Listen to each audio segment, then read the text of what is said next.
This is a whale's tooth I first saw at my grandmother's house when I was a child. I was fascinated with it. She told me it belonged to my great-great-uncle, who was a sea captain. Well, it turns out he wasn't a sea captain, he was a landsman. But he did serve aboard the Constellation, mostly by Africa, where they were bringing the slaves over in ships, and they would try to run down the ships. He gave this tooth to his twin brother, which was my great-great-grandfather. This remarkable piece of maritime folk art, a scrimshaw carved from a whale's tooth, embodies both history and artistry from the 19th century. The tooth is believed to date from around the 1830s to 1840s, a period when sailors aboard whaling ships, often isolated for months at sea, transform idle hours into creativity by etching intricate scenes into whale ivory. Using simple tools such as sail needles or knives, they would scratch images into the surface and rub ink into the grooves, bringing the designs to life with striking contrast. The tooth itself displays a rich patina, the soft brown sheen acquired through generations of handling, a natural aging that can never be replicated artificially. Its carvings are extraordinary: ships under full sail, coastal houses, and an American eagle, symbols that tie the piece both to the sailor's identity and to the patriotic spirit of early America. Such motifs made scrimshaw objects treasured keepsakes, tangible reminders of life at sea and the vast oceanic world beyond the shore. I would guess that this would probably bring, and I talked to my colleagues back at the table, and we all felt pretty comfortable with the fact that it would probably be in the $8,000 to $12,000 range. Oh my word! I am surprised.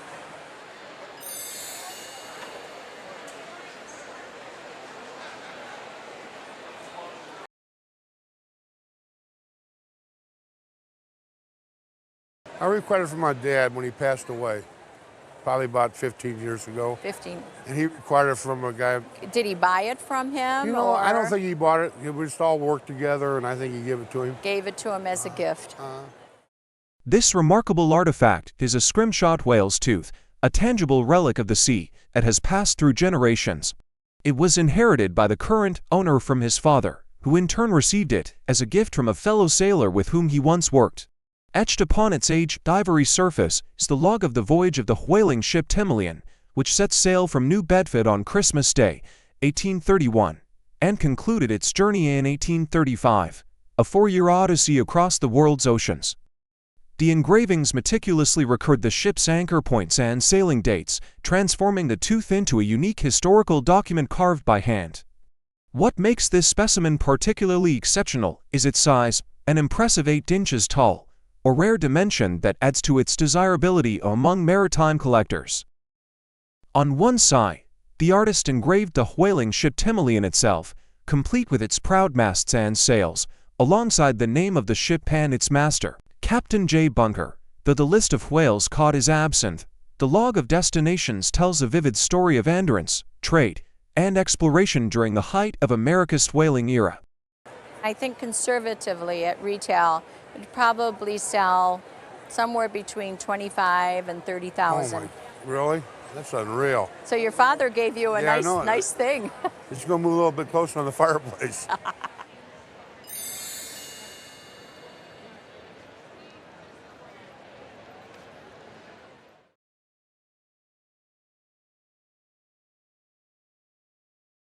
It belonged to my grandfather. My mother's father was born in the mid-1800s and actually helped settle part of southern Oregon.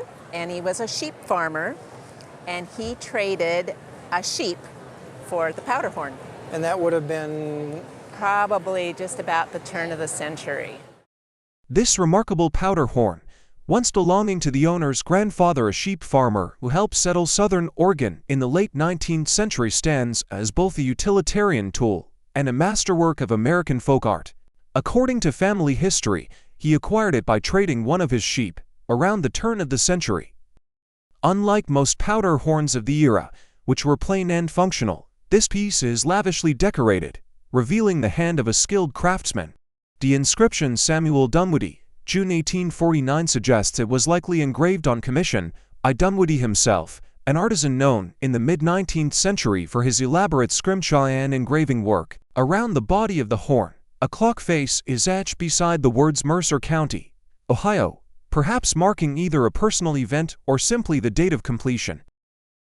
Turning the horn reveals rich patriotic symbolism, a finely detailed American eagle surrounded by stars, symbolizing unity and pride, perched above an elegantly dressed gentleman in a top hat, with a peacock standing proudly behind. The carvings are executed with striking precision and harmony, demonstrating both technical mastery and artistic sensibility. Originally designed to carry gunpowder, this horn transcends its practical purpose. It was likely carried as a status symbol, a personal emblem of pride and craftsmanship. Its pristine preservation, vibrant detailing, and historical resonance elevate it from mere hunting gear to a cultural artifact of early America. I think in an auction situation, the estimate would be between $10,000 and $15,000. Whoa.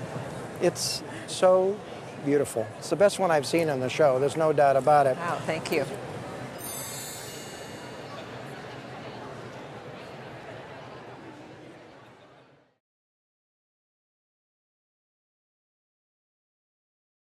I brought in a cabinet that my grandfather gave me. And how long ago was that? It was for my 25th birthday, so Yeah. that would have been 20 years ago. He asked my mother if there was anything that I had ever wanted or talked about, and she said that there was a cabinet with birds on the front of it that I talked about a lot, apparently. So he found it in the back of his closet and presented it to me for my birthday.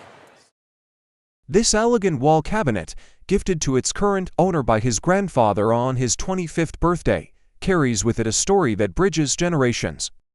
Crafted in 1884, as the carved date on its front proudly declares, the cabinet embodies the refined artistry of Cincinnati's aesthetic movement, an era that celebrated the harmony between craftsmanship and nature. The piece is believed to be the work of Benjamin Titman, an English-born designer and teacher who brought the ideals of art and design to America in the late 19th century. Titman, known for his deep involvement with the Cincinnati Art Academy, promoted the role of women in decorative arts and developed a distinctive carving style characterized by stippled backgrounds and intricate natural motifs. Carved from fine mahogany, the cabinet's front doors are adorned with graceful birds, symbols of freedom and beauty, rendered in remarkable detail. The brass strap hinges and soft, warm patina speak to both its functionality and enduring charm.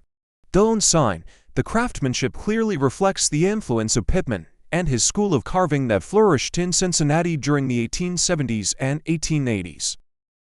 Ben Pittman's furniture is on the rise, I think it's safe to say.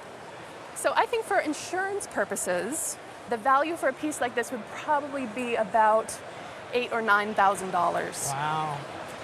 I've always said, if the house catches fire, the first thing that I'm This is what you grabbing take? is this, and then people and animals after that.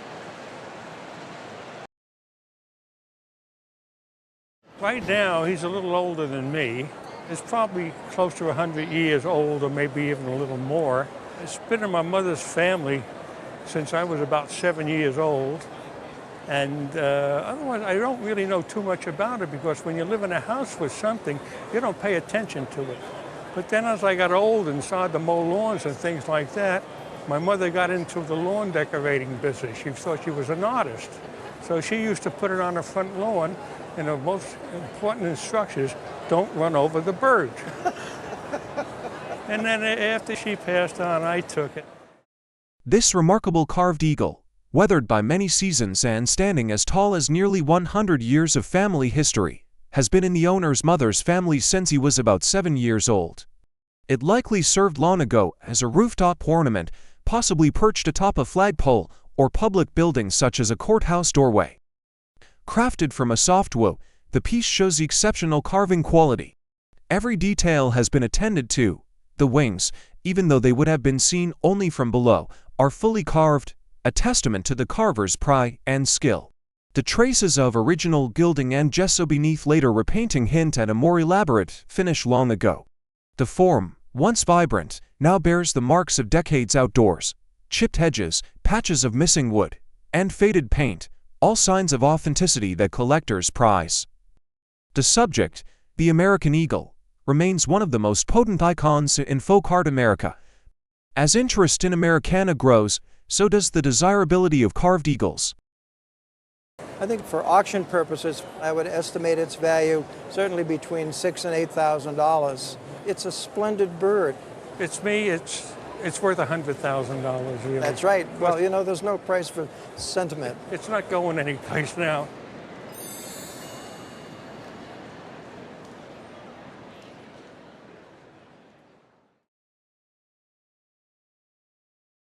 I was helping some people move, and she said, "Here, take this." She didn't give me any history, and I didn't ask, so I'm just totally clueless. Well, what you have here is a very rare Japanese netsuke.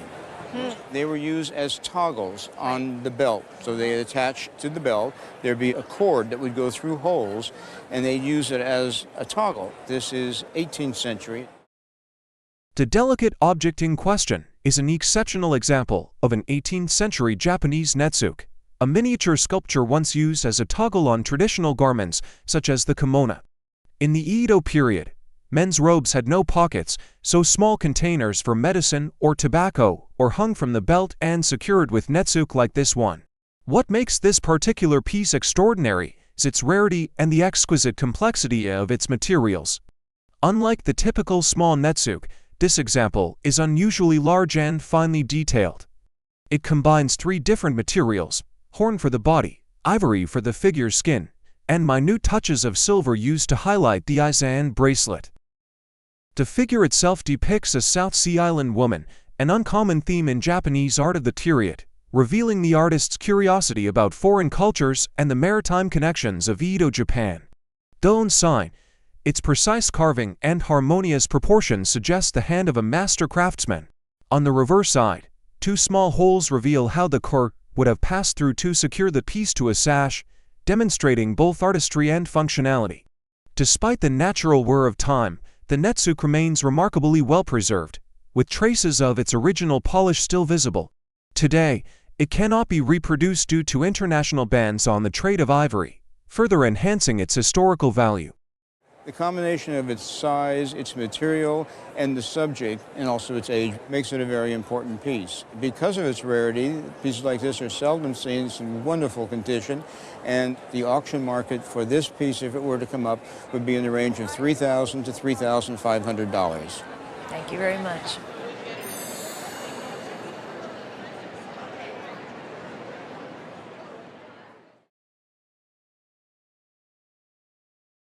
My business partner and I were making some calls, and we noticed it in a jewelry store, and it was way up in the back shelf, and wondered what it was, and he didn't know what it was, but he thought it was worth $1,000, so we bought it. Oh, was it covered in dust? It was covered in dust. Basically, it's all we did was just blow it off, so there's still dust and things on it. Well, first of all, it's a barometer. And within this space here is a dial. It's calibrated to tell changes in barometric pressure so that you could, in fact, in some way predict the weather. It is in the French language, so presumably this was used in a French setting. This remarkable piece is a French barometer encased in an exquisitely carved Black Forest-style wooden frame.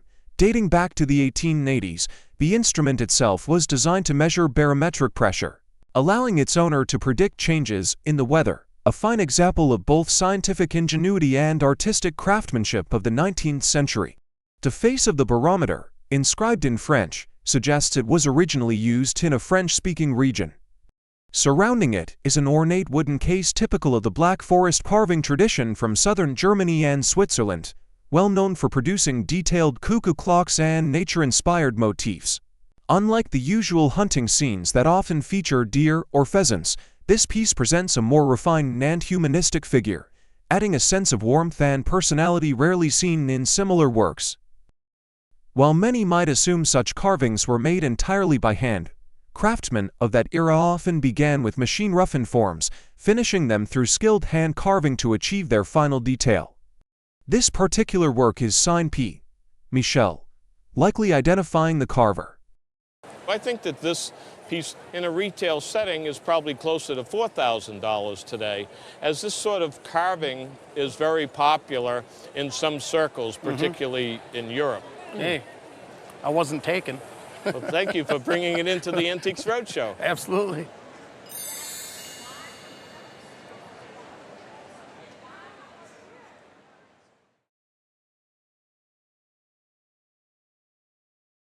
This is a wooden carved clock that belonged to my father. He got it in the 1970s, and the story, as I understand it, is the family that owned it before World War II lived in Germany, and metal clocks were being melted down for the war effort, and the family loved this clock so much they donated it to a hospital to basically hide it. After the war, the German family who had once owned the carved wooden clock emigrated to the United States, bringing it with them as a cherished relic of their homeland. Once hidden in a hospital to protect it from wartime confiscation, the clock now stood as a quiet testament to endurance and devotion to beauty amid destruction. Settling in California, the family kept the clock for decades, treasuring it as a tangible link to their past. When the elder generation eventually passed away, their grandson, aware of the clock's significance, reached out to the young woman's father, a man who shared his passion for history and craftsmanship. After learning about the clock's story and admiring its exquisite details, he decided to purchase it, not merely as a collector's piece, but as a way to preserve a fragment of history and human resilience. From that moment, the Black Forest clock found a new home, becoming a cherished heirloom that bridges generations, a timeless reminder of endurance, artistry, and the enduring heartbeat of time itself. Do you know how much he paid for it? I have no idea. It is indeed German. It's from a region called the Black Forest in southern Germany. Dates to about circa 1890, so the latter part of the 19th century. It's a wonderful, big and tall example of it. This particular clock is distinguished by its grand size and exquisite detailing. At its center lies a finely carved red deer resting proudly on the forest floor, with antlers made separately from real horn, a remarkable touch of realism that highlights the artisan's skill. Surrounding the deer are delicate carvings of leaves and branches, capturing the natural beauty and spirit of the dense German forests. Each line and contour reflects the patience, precision, and deep artistic sense typical of 19th-century Black Forest artisans. At today's antique appraisal, this Black Forest carved clock is highly valued by collectors for its exquisite craftsmanship and historical importance, and is appraised between $3,000 and $5,000. More than just a timepiece, it stands as a living testament to the resilience of art, a symbol of beauty preserved through the passage of time.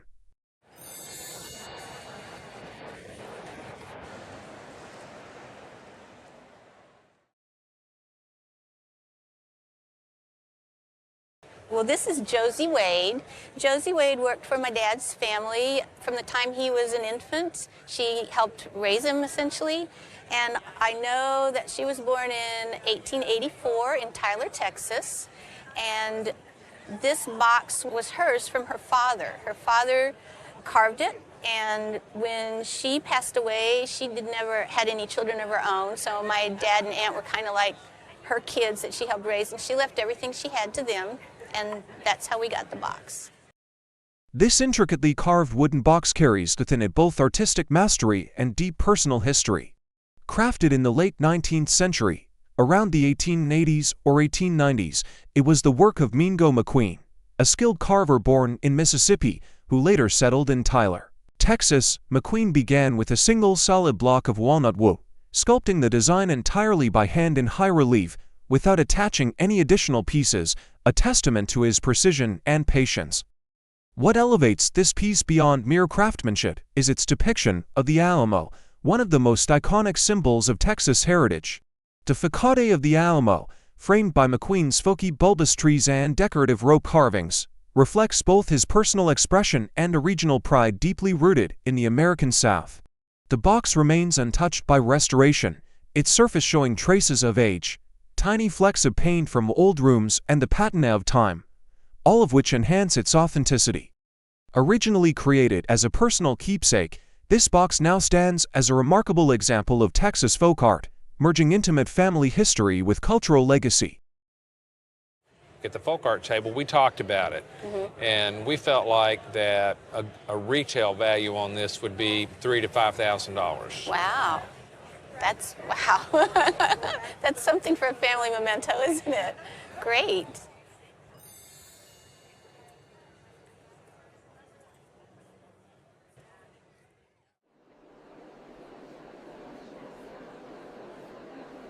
What do you call this? A whirligig. My understanding is from my mother that my great-grandfather carved it. And where did he live? He must have been in Wisconsin for a while because he went in the Civil War at age 15 with the Wisconsin Volunteers. So I assume it's somewhere near Stillwater. I would date this whirligig somewhere around the Civil War period.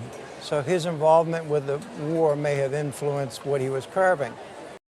This hand-carved wooden whirligig, depicting a Civil War soldier, is a quintessential example of 19th century American folk art. Crafted around the 1860s, likely in a Wisconsin region, it embodies both the creativity and emotion of a generation deeply shaped by war. Made from lightweight carved wood, the figure retains remarkable integrity after more than a century, with traces of its original paint still visible. The piece shows an extraordinary attention to detail. Tiny brass brads serve as buttons on the soldier's coat, while his carved hands grip the pole that leads to the wind paddles, a unique stylistic touch rarely seen in folk carvings. Each paddle bears a stamped leaf design, adding rhythm and texture to its motion in the wind. Although functional as a weather-driven ornament, its true essence lies in its storytelling. The quiet image of a soldier standing firm, spinning gently in the breeze, symbolizing endurance and remembrance. Such whirligigs were often placed on barns or fences, turning with the wind as rustic expressions of art and identity. Yet few have survived in such pristine condition. Collectors value this work not only for its aesthetic charm and craftsmanship, but also for its historical resonance, a tangible link between rural creativity and national memory. Well-preserved pieces of this kind are rare and can command between $10,000 and $15,000 at auction, celebrated as poetic embodiments of America's folk spirit.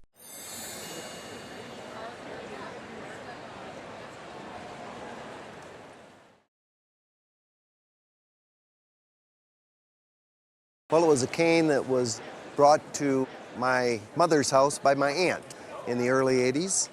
We had never seen it before, but she was kind of a worldly person that was all over the place, so she may have acquired it anywhere. She brought it in the early 80s and used it up until the day she died. So this was actually her cane? Absolutely. And you've done a little research on the maker? His name was J.D. Batts. He carved it in 1881, and he was a sheep herder. Carved in 1881 by the shepherd artist J.D. Batts, this extraordinary walking cane captures the essence of 19th century American folk art, known to have created only a few similar pieces. Batts transformed simple wood into a lively world of 180 to hand-carved figures, fish, reptiles, insects, and other creatures, each labeled and intricately detailed. The bone handle and metal ferrule at the tip not only enhanced its durability, but also elevated its aesthetic appeal, making it both practical and beautiful.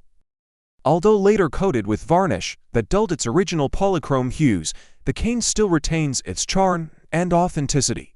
More than a walking aid, it stands as a wooden chronicle, a symbol of patience, imagination, and enduring creativity. At antique appraisal, it is valued between $4,000 and $5,000, honoring the legacy of J.D. Batts and his remarkable artistry.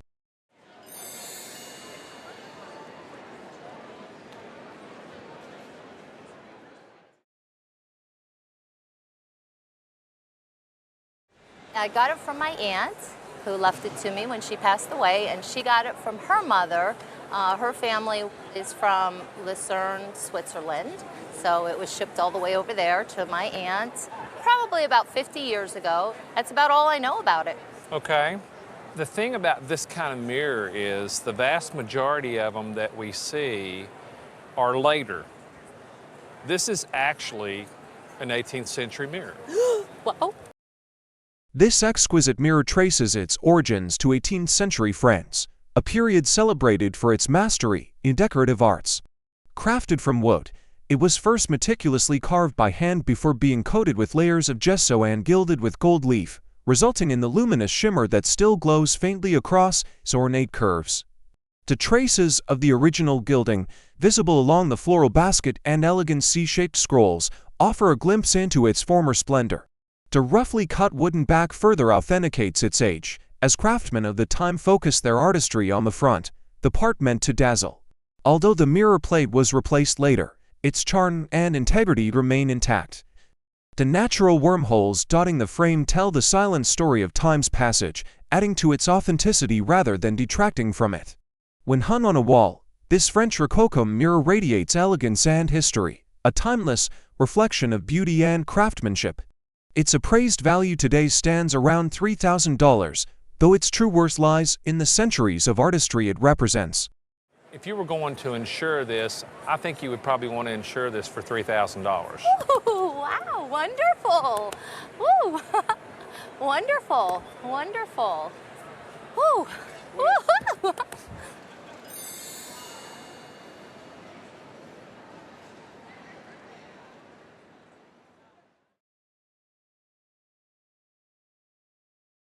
This is a piece that was inherited from my great-great-grandmother, who was born in 1881. She got it from her sister sometime in the late 1890s to early 1900s. It's just kind of been passed down in the family. Nobody knew that much about it. I was always told that it was a bronze incense burner. Okay. But I never knew if that were true, if that was just family folklore. We weren't sure if it was a functional piece or a decorative piece. This remarkable vessel, crafted in bronze with a high copper content, exemplifies the artistry of 19th century Himalayan metalwork, likely from Tibet or a neighboring region. Its ovoid form, surprisingly lightweight despite its large size, is achieved through the joining of two thin bronze sheets, allowing the creation of strong yet delicate walls. The exterior is elaborately decorated with repoussé reliefs of vines, flowers, and occasional figures, punctuated by inlaid turquoise stones, highlighting the aesthetic sophistication of the region. Originally believed to be a simple incense burner, careful examination reveals that it was designed to hold liquids, possibly a ceremonial fermented beverage used in temple rituals or communal events. The spout suggests pouring rather than the emission of smoke, while the resilient yet thin metal walls make it ideal for practical ceremonial use. Its proportions indicate an important ritual function, accommodating multiple participants in a ceremonial context. Despite minor imperfections such as cracks and missing inlays, the piece maintains a strong visual and artistic presence. It reflects both the technical mastery and the spiritual cultural significance of Himalayan artisans, transforming functional objects into works of beauty and reverence. Conservatively, comparable examples from the mid to late 19th century might fetch between $5,000 and $8,000 at auction, underscoring both its rarity and enduring appeal.